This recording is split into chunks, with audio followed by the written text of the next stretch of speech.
আজ আমি বানাবো এগ পাস্তা। পাস্তাগুলি আমি ধুয়ে নিয়েছি। এবার আমি কড়াইতে পানি দিয়ে দিব। এবার গরম ফুটন্ত পানি দিয়ে দিব পাস্তাগুলি।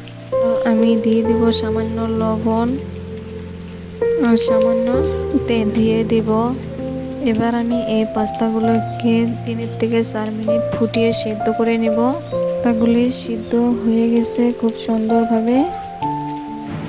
এবার আমি একটি ঝাড়ঝাড়িতে ঢেলে নিব, ভালো করে জল ঝরিয়ে নিব। পাস্তাগুলি ঝাড়ঝাড়িতে ঢেলে নিয়েছি, ভালো করে জল ঝরিয়ে নেব। একটি বাটিতে আমি ডিম ফাটিয়ে নিয়েছি। এবার আমি এর মাঝে দিয়ে দেব হলুদ গুঁড়ো, মশলা আর লবণ। এবার আমি এগুলো ভালো করে মিক্স করে মিশিয়ে নিব। মিক্স করা হয়ে গেছে আমার। এবার আমি কড়াইতে তেল দিয়ে দিব।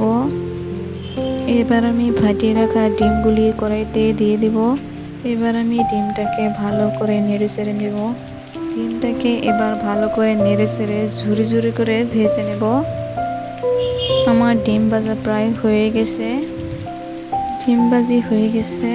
ডিমগুলিকে এবার আমি একটি প্লেটে উঠিয়ে রাখবো। ডিম ভাজিটা কমপ্লিট হয়ে গেছে। এবার আমি আবারও কড়াইতে তেল দিয়ে দিব। এবার আমি দিয়ে দেব সামান্য জিরা আর রসুন কুচি। এর মাঝে দিয়ে দেব পেঁয়াজ কুচি আর কাঁচা লঙ্কা কুচি। এবার আমি ভালো করে নেড়ে চেড়ে এগুলোকে মিশিয়ে নিব।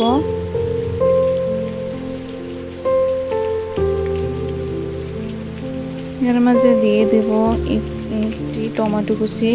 একটু নেড়ে চেড়ে নেব। এর মাঝে দিয়ে দেব মরিচের ফাঁকি, হলুদের ফাঁকি, সামান্য মশলা। এবার এগুলো ভালো করে নেড়ে চেড়ে নেব। এর মাঝে দিয়ে দেব সামান্য জল। এবার ভালো করে নেড়ে চেড়ে নেব। সামান্য লবণ দিয়ে দিব। এবার সিদ্ধ করা পাস্তাগুলি দিয়ে দিব। ভালো করে নেড়ে চেড়ে নেব। এবার আমি দিয়ে দিব ঝুরি করে ভেজে নেওয়া ডিম দিয়ে দিব। এবার ভালো করে নেড়ে চেড়ে নেব। এবার আমি দিয়ে দেব এর মাঝে টমেটো সস। এবার আমি ভালো করে এগুলোকে নেড়ে চেড়ে নেব। এর মাঝে দিয়ে দেব কিছুটা ধনিয়া পাতা কুচি। এবার আমি আবার ভালো করে নেড়ে চেড়ে নেব। কি সুন্দর কালার হয়েছে, পাস্তাগুলো হয়ে গেছে। এবার আমি একটি প্লেটে উঠিয়ে নিব। দেখতে কিন্তু খুবই সুন্দর হয়েছে। খুব সহজেই বানিয়ে ফেলুন এগ পাস্তা রেসিপি। এভাবে একবার বানিয়ে খেয়ে দেখবেন। দেখতে যতটা সুন্দর হয়েছে ঠিক খেতেও ততটাই ভালো লাগবে। এভাবে একবার বানিয়ে খেয়ে দেখবেন।